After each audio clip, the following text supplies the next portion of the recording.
He's talking with his like chipmunk cheek going, hey, yeah, this is so good. Hey everybody, I'm Chris. And I'm Brett.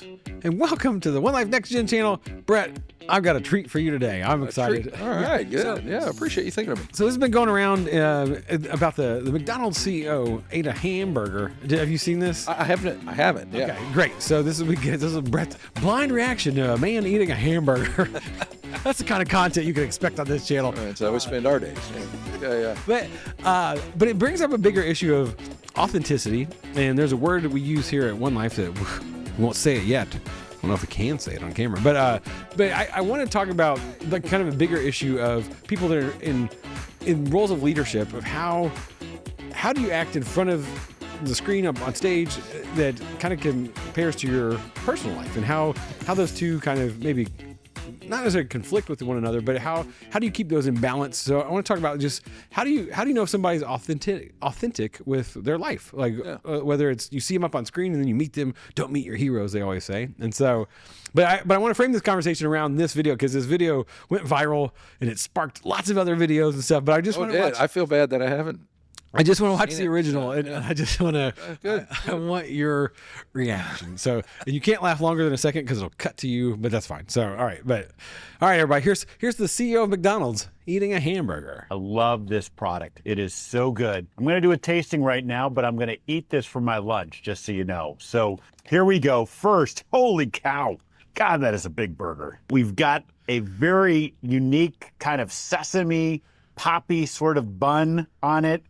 We've got 2 quarter-pound patties, a delicious Big Arch sauce, and of course some lettuce. So, there's so much going on with this. First of all, let's try to get this thing, I don't even know how to attack it. Got so much to it. Oh, there's also some crispy onions on here as well. I see those kind of coming out. All right, the moment of truth. That is so good. That's a big bite for a big arch. It's distinctively McDonald's. Only McDonald's could do this type of burger, but it also is unlike anything else on our menu. It's a delicious product. You know, you've got sort of the cheeses and the gooiness, but those crispy onions as well gives a nice texture. And of course, we've got the pickles. So I'm going to enjoy the rest of my lunch, but Big Arch, try it when you can get it. All right, first reactions to seeing that. First reaction? Yeah, I was kind of wondering why. I know why it went viral, but it is kind of interesting to kind of watch. You do get the feeling, I guess that is why it went viral. You get the feeling that he may not be being sincere. I mean, but why would you think he's not sincere from that clip? Just because he does sound like he's selling, I guess, you know, and saying some of the things. It is kind of funny. He had a big bite, and you couldn't even see the bite that was that he took, you know, from that side. You could tell he was kind of hesitating, like. And of course, the pickles. Yeah. Yeah. Oh yeah, we got pickles and the gooiness, and I like the one line where he said, "Only McDonald's could do this." You know, that's kind of one of those non-committal things. Like when my grandma wasn't impressed with something, she would always say, "Well, that's something." That's kind of this non-committal. He also says he's like, "Yeah, we've got this poppy seed sesame." Something, but like he doesn't even know how to like type, but he doesn't know like how to even describe his product. That was okay. So the reason there was such a backlash is because he kept calling it a product. He didn't say right burger, this sandwich, this delicious treat for everybody. He just says this product, and then he's like, "Yeah, I'm going to eat this for my lunch." You're like, "No, you're not." Yeah, that's right. I dare you to finish it. Go ahead.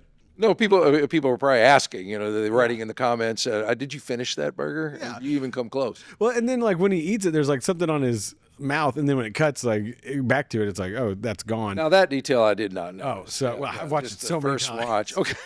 Yeah, just see you kind of cheated, and but I was being authentic. I was kind of set up for something more dramatic in terms of obviously fake. Now I can see why people would say it, but I mean, my first look, I was looking for something a little bit more obvious, I guess. So there's a couple things I find interesting about this is that he's been doing this for years. Right. So he'll those kinds of things? Yeah, where he just takes a bite of something. He's like, oh, this product. Right. I don't know that he says product in the other ones, but he'll be like, oh, this is so spicy, and it's so like.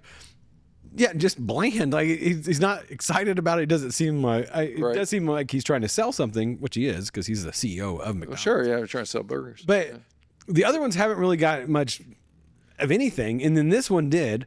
And now they're going back and looking at some of the other ones, and they're like, I think he spit out, because there's one where he takes a bite and he wipes his mouth, and it looks like he spits out, I think is that right? Something. Okay. And then another one, he takes a bite of a quarter pounder, and this might have been after this one, but he takes a bite of it, and then he just keeps it in his cheek, and he finishes talking the whole time. People are like, he didn't even swallow it. He's gonna spit it out as soon as this video is done, because he's talking with his like chipmunk cheek, going, "Hey, yeah, this is so good." It's like you're like, what? He's not even swallowing his burger. And so, but it brings up this bigger thing because a lot of other CEOs reacted to this and said, "Oh, here's us really eating our burger. Here, we're swallowing it. We're okay. So they're doing. Oh, well, good. They had an opening. Yeah, oh yeah, sure. and it brought this big thing. And even McDonald's made fun of it. They're like, "Hey, have you tried our new product? Like, take a big bite of our new product." I think is what they said. But yeah, so he's like, "Oh, that's a big bite." Like, would you let your kids get away with that bite? They're like, "Oh, eat your vegetables." Like, I took a big bite. Yeah, I took a giant bite. Oh, I just love it. Yeah. But the reason I got the backlash is because it does feel inauthentic, and so you're a guy in the limelight. You're a pastor. You're also a famous YouTube star on the One Life Network channel. But there is this tendency, and very famous. And we did say earlier, like, hey, don't meet your heroes, because there is this kind of persona that people in front of the camera. Because I think it was Kanye where they put like a camera on him where he was just like kind of.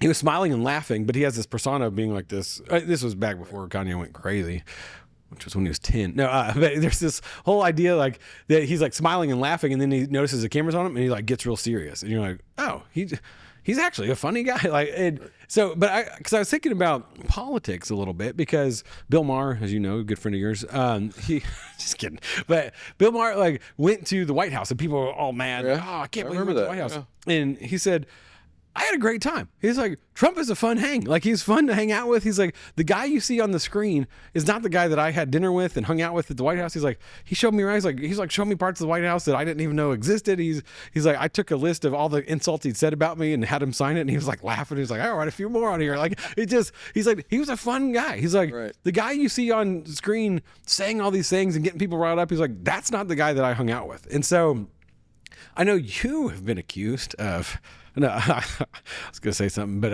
I'll refrain from that. No, but not accused, but as a pastor, you're up on stage, and there's kind of a. What have I been accused of, Chris? Well, exactly. okay, What so was it? Yeah. So I'll say, like, I think the first draft was probably the more authentic. Yeah. Yeah. No, that on stage you're a different personality than you are in person with somebody, because when you're one-on-one with somebody, it is different than you're presenting to a lot of people. And so how do you handle that? Like, how do you, like, when somebody says, hey, you seem different off stage than you are on stage, how do you respond to that? And oh, you're not a liar on stage. Nobody would accuse you of that, but there's like, you're almost a different personality when you're on stage. Right. So explain that. Explain yourself, young man. I can't. I don't know. I have.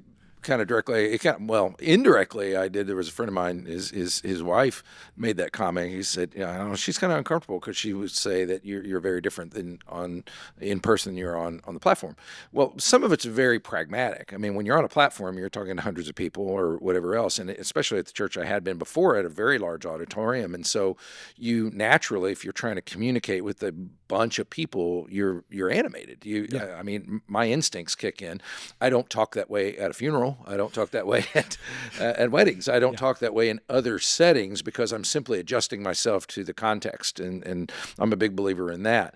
Now, I think when I feel prepared and I'm excited about something that I'm presenting, I am trying to put my best foot forward and using speech as a drama. It's kind of like writing a book or something. You're gonna or writing a story. You're gonna approach the communication different than you would if you just kind of said something. You're going to color up the language or whatever. It's not being authentic. It's just that's the kind of communication that it is. And so, but I can be very animated and everything else on a platform. but I'm not necessarily. I think at times I'm animated in person. And if you ask my kids or my wife, they would say, yeah, I definitely am.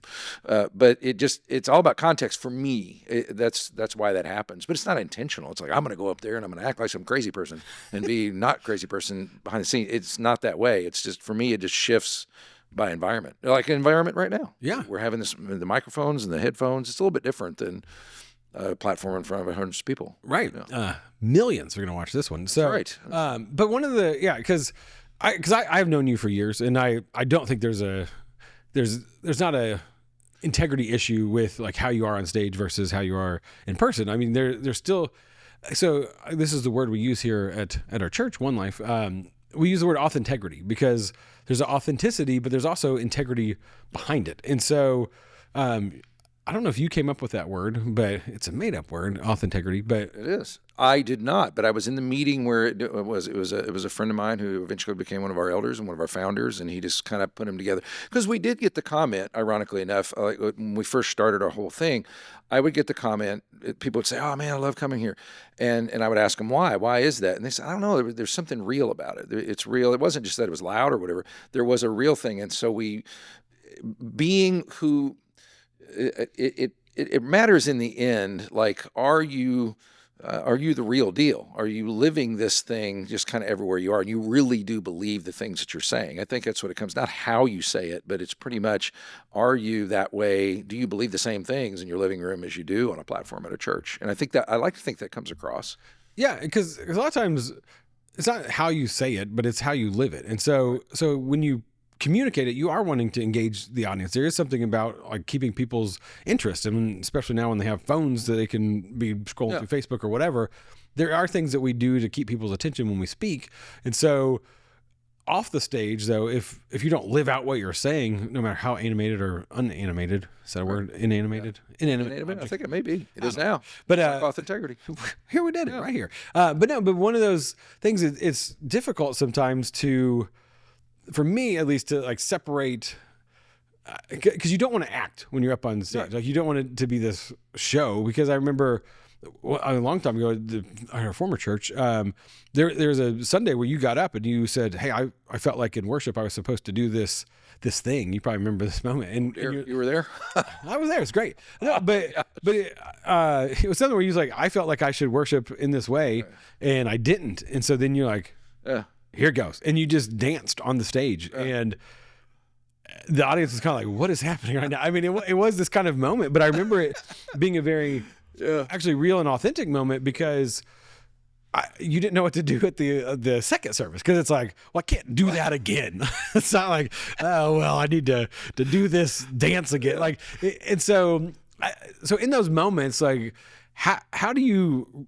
Okay, yes, you've got your plan and all that stuff, but how do you allow room for the Holy Spirit, and how do you make that an authentic moment? Because do you remember what you did the second service? I don't even remember if you just... No, I honestly don't remember what I did. I think I might have told people about it, or maybe it was... But that... Because I've been known to... I can get emotional when I speak or whatever else, but yeah, if you do 3 services, we've had 4 on each times where we had 4, here's the time I'm emotional, and here it comes, tear. I don't do that, but I can get emotional about that topic, and more than once in a row. But yeah, in that particular case, that was kind of out there, even in my view. Right. I mean, I had different reviews of it. Some people thought, I was very authentic. I had one friend of mine, she said, I saw someone who was very disturbed. Somebody needed it. Well, yeah, there's probably a little bit of both going on there, if we're being honest. But that's the transparent part. I don't want to lie. I have deep convictions about being transparent. You don't share everything, but I do know people have said it's real, because I will share out of my own weaknesses or problems or stumbles, or our marriage, not presenting it as like this golden example of everything's wonderful all the time. We've had arguments and we've had rough patches and those kinds of things. I think that's the authenticity part, is I'm trying to present myself as real, trying to live this thing in real life. Yeah. But how it's done, sometimes people can kind of disconnect because, you're all waving your arms and yelling and everything. Well, I wouldn't do that if we were sitting down for dinner, I don't think. Depends on who I'm with. If I'm with you, maybe. Throwing stuff. But yeah, that's right. So this is the Next Gen channel, and so we try to reach a younger audience, and that's why we had you on today. But one of the things that, that's kind of been the backlash with the CEO guy of McDonald's, because it does seem disingenuous. I mean, he's like, oh, I'm gonna finish this for my lunch. And you're like, everybody saw that, like, no, he won't even take a real bite of it. He's like, he took a little bite of the bun that he didn't even know what it was. And he's kind of caught a little bit. But and it's funny that happened because just recently, I reached the age of 61, and just recently I finally decided I really genuinely, truly don't like McDonald's. Oh. But it took me 61 years to get there. Now, my grandkids, they love it, but I'm cooperating. I'll get them something. I get myself something. I'm really going through it going, gosh, I really don't like this. But there can come a point where you don't. And I was never on the bandwagon that said I hate it, and I always got a kick out. Jim Gaffigan pointed out, everybody says I hate McDonald's, but they sell like 14 zillion hamburgers a year. Somebody's lying, So, but I genuinely got to that point. So that's the authentic part. And maybe he could have been like, hey, when I was younger, I thought these were awesome. Yeah. And now just not say anything after that, I don't know how to attack this. Kill it. But okay, so there's a younger audience coming to the church now, not just our church, but to the large church, and there's this return to church, but there's I think for a while people were pushed away from the church because it did feel inauthentic. There's still to these days, you can go watch a church that has a roller coaster, like a working roller coaster on their stage. I've seen that clip, yeah. And not that that's wrong. Not that there's anything, but that's how Jesus taught. He had a roller coaster. That's a big part of the way he got around on the Sermon on the Mount, was like to talk to everybody. He had a roller coaster that he had built in. But no, so you see kind of those things, and people are just, one of the guy playing basketball. I'm sorry, I know he's great. He probably watches this show, but it's just this awkward silence of him trying to make a free throw for like 10 minutes. I don't think I saw the basketball. It felt like 10 minutes, but it was a full-size basketball court on their stage. On the stage? Wow. But it felt like 10 minutes, and just squeaks and him grunting, trying to shoot a basketball. I was like, squeak, squeak. Ugh. And then it like bricks, and it like rolls off of like little help from the audience. Oh my goodness. And so how, like, there's got to be a balance of the entertaining part of it, and not that we're trying to entertain people, but there is we've got to keep people's attention versus just boring. And so that's what, there's almost this draw to the boring because it feels authentic. Because it feels more authentic. So why do you think people are attracted to I don't want to say boring, but to the liturgy, like the repetition, the stand up, sit down? Why are people drawn to that now versus the show, if you maybe because it takes away from the human element, sometimes altogether. It feels like that, like you're reading words on a page, and the personality that's doing it is not even at play really at all. I mean, very minimal. And there's something to be said for that. I mean, I think what C.S. Lewis said at church, he would sit behind a pillar in his church where he couldn't see the platform at all because it helped him to remove the man side of it, I guess you'd say. So I understand the appeal. But on the other hand, we all know that the pendulum always goes back and forth. Where a lot of the upbeat worship stuff came from was because we were reacting to the opposite thing. Yeah. Because there was a day when you could tell, not only is this guy not a player in this guy's looking at his watch. I mean, he's going through the liturgy and his mind is on the game he's looking forward to this afternoon. Yeah. So that can happen as well. It's not an automatic, authentic buyer, and being excited and jumping up and down or dancing or whatever. That's not an automatic, authentic buyer. I like to think we can sense it when it's real, because I've been in both. I've seen formal environments that were just, I don't know, you could just tell. And I've seen very celebrity praise and worship leaders who put us in touch with Jesus, undeniably. And it's not the package. It's something else. Yeah, and I think people know that, and people can pick up on that. When you were saying that, I remember in college, there's a church real close to our college that I would go to if I slept in too late. And we called the guy the PowerPoint preacher. We had one of those too, yeah. And we called him the PowerPoint preacher because he had probably like 40 slides for his sermon. And one is like, here's a man with 2 bags. And it would like be a picture, like a clip art of this guy holding 2 bags. Like he had food in it. And it was like a picture of food. But I remember one time he's preaching, and he just stops in the middle of the sermon and like looks back at some guy in the sound booth and was like, hey, did we get the Fritzleys on the phone this week? We did? Okay. All right. and then he keeps going, and my roommate turns to me and goes, "This is how you know he's really dialed into the sermon and like really cares about what he's saying." And like, but then contrast that with another guy. Actually, his name was Guy. And this was at Muncie Lions Church. We would drive 45 minutes to go to this church on a Sunday, and it was just packed with college students. It was great, and they had coffee. It was fantastic. But one Sunday, he's like, he would preach verse by verse, and that's how it was supposed to be done, should be done. But there's this long, like, he's ranting about something, and he's like, "I'm tired of all this religious, pious," and he dropped the S bomb, giving a little bleep. And so he said that in the sermon, and you could just hear this like, "You can't say that in church." And then he's like, "Open the doors in the back for the religious people to get out." And no! Because some people were walking out. I was like, "There they go." Yeah. And so I was like, "Okay." That felt real, like he was in the moment, and it felt real and authentic. But I remember thinking, like, I don't like pastors cussing, like especially from the stage. So, but I remember like, the next week he said, "Hey, there's sometimes that I get passionate about the things I say, and sometimes they're of the Lord, and sometimes they're not." It's like last week was not, and I apologize. He's like, "They're probably not back," but the people that walked out, he's like, "I should not have said what I did." Right. And he's like, "I was caught up in this moment." He's like, I was full of myself and not the Holy Spirit, and so. Again, and then for me, because I had another friend who was like, "I'm not going back there." But after that, I was like, no, this guy like legit will make mistakes. And there are things we say on stage. I got called out for even this week because we had baptism. I was like, "Oh, this is hype. I get hyped for baptism or something." And they're like, "Stephen Furtick is hype. This is the worship of the Lord." Oh, really? You got that? Oh, yeah, because I said the word hype. Oh, way to go. That wasn't for me, though. Of course, I probably wasn't listening. I know, but... Brett doesn't listen. Chris plugs his ears. Speaking of tune, yeah. But so there is an authenticity that is good and real, and it has, like, you have to live it out. That's with the integrity part, the authenticity, because being up on stage and saying the things that we say, because we're still flawed people, and I think people forget that. But there's also, like, if you're living a secret life off stage, people see that too, and so I think, especially being a church that's on YouTube and things like that, like, how we live off stage matters more, so because we are in front of the camera more often, and that's.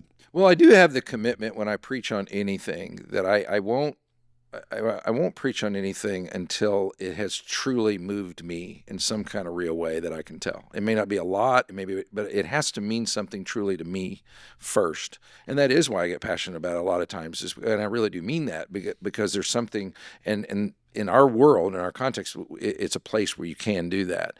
But then I also try not to ever ask people to do things that I know I'm not doing or won't do. I think that's important too. You got to be able to, because am I living this in my private life? And if a camera were on me now and people were watching me live my private life, what would they think? And is it consistent? I think that's critical as well. And so I've always been very sensitive to that kind of thing. How I present myself or whatever. Again, a lot of it, and there is. I was in rock bands and things like this, so there is something to the platform deal. And I've heard that said of actors and even rock stars, they can be very shy and kind of backwards. I've heard that of comedians, that they'll say, like, at a party, they're just kind of standing there and don't really talk to anybody. But they get on stage. They said Robin Williams kind of that way. Yeah. That he would, when he got on the platform, he kind of kicked into gear. It's not that he was being inauthentic. He was just. There's a place and time for everything, I guess. Well, yeah, and when you're a comedian or an actor, like, you're in front of the camera and this is what I got to do to win people and make people laugh, and then behind the scenes, you may be a quiet person, but you know how to say. Yeah, but the thoughts are original to you. You reflected on it, and you got a kick out of it or whatever else. It is authentic to what you were thinking. Yeah. So I mean, Paul talks a lot about, like, living an authentic life, and he's like, "Hey, these things are how you used to be, and now you live your life this way." And so if your life doesn't line up with the pages of Scripture and what Paul says, like, "Hey, this is what a life lived for the Lord looks like." Sermon on the Mount, another great example of read that, and my life is very inauthentic compared to that. But how you are in front of people does matter, and people are watching, and people do look at you, whether you have a YouTube following or not. People at school, people at your work, they see you, and especially if you say you're a follower of Jesus, they're looking for those things.